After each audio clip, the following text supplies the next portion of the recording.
Guys welcome back to my YouTube channel. और आज अपन discuss करने वाले हैं कि यार क्या इसका ओनरशिप रिव्यू रहा। जैसे देख सकते हो तुम, किलोमीटर हो चुके हैं मेरे 1130 किलोमीटर, जिस पे अपन ये ओनरशिप रिव्यू बना रहे हैं। तो इतना मैंने चला के क्या एक्सपीरियंस किया, क्या पॉजिटिव्स लगे मुझे, क्या नेगेटिव्स लगे, वो सारा कुछ इसमें बात करने वाला हूँ मैं। तो स्टार्ट करते हैं अपन पॉजिटिव से। पॉजिटिव ये है जो इसका राइड क्वालिटी है, जो इसका सीटिंग पोस्चर है, कंफर्ट के हिसाब से वो ठीक है। और जो बिल्ड क्वालिटी है वो अच्छी है, रिलायबल चीज़ है, कहीं पे इसने कभी दिक्कत नहीं दी। क्या कुछ एरर आ रहे हो या ऐसा लग रहा हो कि अपन फर्स्ट वर्जन किसी चीज़ से खरीद रहे हैं, ऐसा लग रहा है कि बहुत फिनिश्ड प्रोडक्ट है। मतलब जो तुम करना चाह रहे हो ना, इससे रिलायबली कर सकते हो। तो फर्स्ट मेजर पॉजिटिव तो ये लगा। दूसरा मेजर पॉजिटिव कि इसकी जो हर चीज़ की क्वालिटी है वो ऐसी है कि तुम्हें प्रोफेशनल मिल रही है।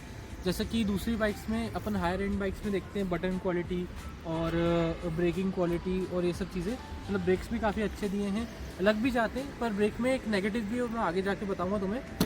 और तीसरा पॉजिटिव ये है कि इसमें अपने को खर्चा काफ़ी बच जाता है, क्योंकि पेट्रोल डलाना नहीं है, इलेक्ट्रिसिटी से चार्ज करना है, घर पे चार्ज हो जाती है। तो ये सब चीज़ें पॉजिटिव लगी। अब नेगेटिव की बात करते हैं। फर्स्ट नेगेटिव तो इसका हेडलाइट बोलूँगा मैं। इसका हेडलाइट का अगर मैं थ्रो तुम्हें बताता हूँ तो देखो, आधा थ्रो तो ये जो है इसका नंबर प्लेट से रुक जा रहा है, आधा थ्रो।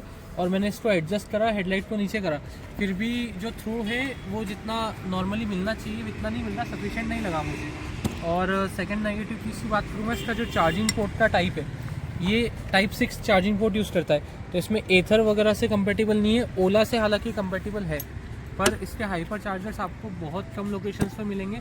अब लोग कार जब इलेक्ट्रिक लेते हैं तो रेंज एंजाइटी की बात करते हैं, पर बाइक लेने में रेंज एंजाइटी और ज़्यादा है, क्योंकि इसके ना चार्जिंग नेटवर्क की तुम्हें अपना चार्जर कैरी ही करना है। और इसके साथ जो स्टैंडर्ड चार्जर आता है वो इसको 8 घंटे में चार्ज करता है। उसकी प्रॉब्लम ये है अब 8 घंटे में चार्ज होने की, अपन इतना लॉन्ग कैसे वेट करेंगे। अब ये 323 किलोमीटर रेंज क्लेम करती है, पर रियल में चलती है 200 किलोमीटर ओनली। तो अपन इतना हर 200 किलोमीटर के बाद 8 घंटे व्यक्ति रियलिस्टिकली नहीं रुक सकता। तो इसका बूस्ट चार्जर लेना एक नेसेसिटी बन जाता है। और जो इसका बूस्ट चार्जर है उसकी कॉस्ट है 50,000 रुपीज़। और इवन इसका आप रिकॉन प्लस भी लोगे ना, ऑनबोर्ड चार्जर वाला वेरिएंट, उसमें भी आपको बूस्ट चार्जर अलग से ही खरीदना है, उसका पे करना है। तो यार ये चीज़ मेरे को काफ़ी नेगेटिव लगी इसकी। एटलीस्ट बूस्ट चार्जर साथ में ही आना चाहिए। Standard charger is nothing. Standard charger यार इतनी बेकार चीज़ है वो, कि मुझे तो लगता है कि वो देना ही नहीं चाहिए, तो ही अच्छा है। और इसमें और नेगेटिव की बात करूँ तो इसका जो ब्रेकिंग है ना, वो मुझे एक नेगेटिव लगा। जैसे अपन ब्रेक करते हैं ना, काफ़ी एबीएस एग्रेसिव तो है, पर अपन ब्रेक करते हैं ना, वैसे सारा वेट आगे की तरफ शिफ्ट होता है। तो अपन ब्रेकिंग करते हुए स्टेयर नहीं कर सकते। जैसे कोई ऑब्जेक्ट एकदम से सामने आ गया तो तुम ब्रेक दबा रहे हो, ऐसा हुआ था मेरे साथ हाईवे पर। तो मैं ब्रेक दबा रहा था, पर एबीएस एक्टिव हुआ, पर मैं इसको साथ में स्टेयर नहीं कर पाया, क्योंकि सारा का सारा वेट बहुत ज़्यादा बेकार तरीके से इस तरीके से आगे आता है कि तुम्हें स्टेयर करने की पोजीशन नहीं मिलेगी।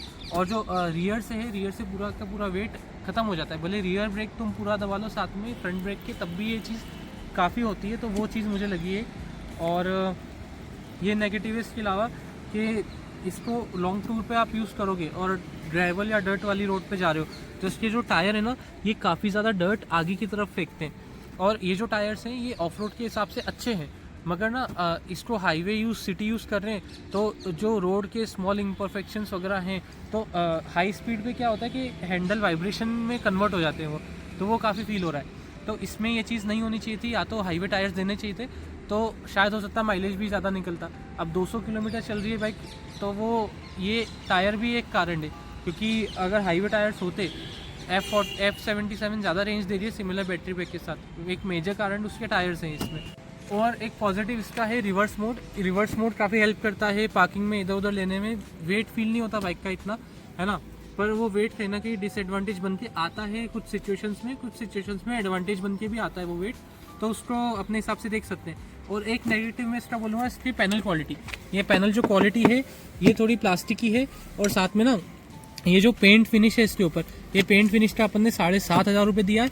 फिर भी देखो, ये चिप देखना है यहाँ पे, ये दिख रही है, ये देखो, एक छोटा सा पत्थर लगने से ये पेंट धीरे धीरे चिप हो रहा है। तो अगर यार तुम इतना अच्छा पेंट ले रहे हो, 7,500 रुपये एक्स्ट्रा दे रहे हो, तो पीपीएफ करा के रखना, क्योंकि ये पेंट इतना जल्दी चिप होने लग गया है, जो कि 1000 किलोमीटर हुए। तो क्या पेंट क्वालिटी प्रोवाइड कर रहे हैं यार ये। एटलीस्ट पेंट क्वालिटी ऐसी होनी चाहिए।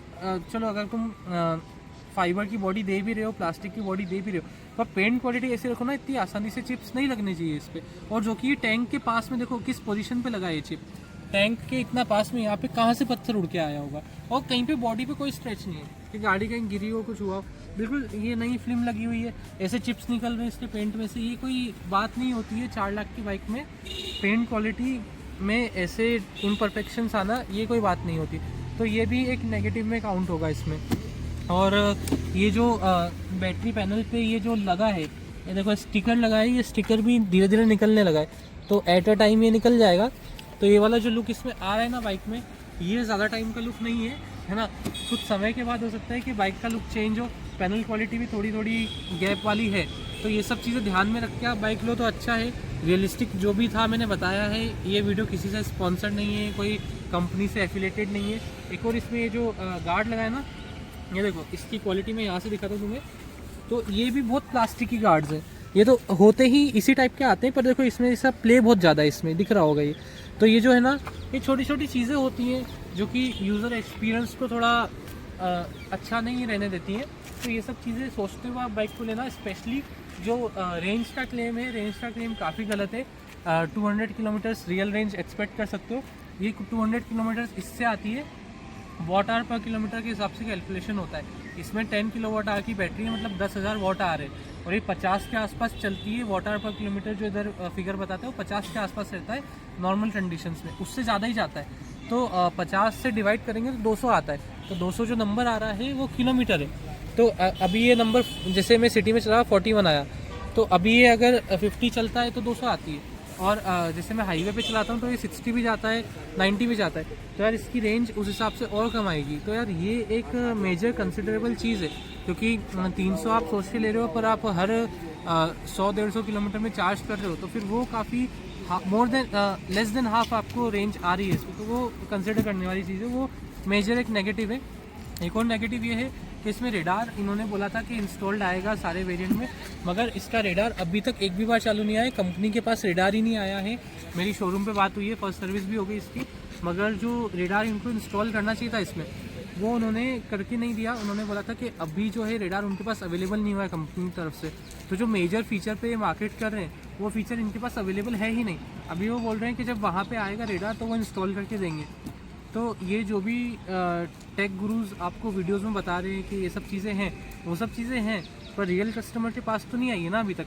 मेरी नंबर प्लेट आ चुकी है, मगर रेडार इनके पास अभी आया नहीं है। तो ये सारी चीज़ें कंसिडर करके लेना कि जो मार्केटिंग वाली चीज़ें हैं और जो रियल चीज़ें हैं थोड़ी बहुत अलग होने वाली है। तो वीडियो को यहीं ख़त्म करते हैं। अभी एडवेंचर सीरीज़ अपनी स्टार्ट होने वाली है, तो उसके लिए सब्सक्राइब करो और देखते रहो अच्छे वीडियोज़ इस बाइक पर। ठीक।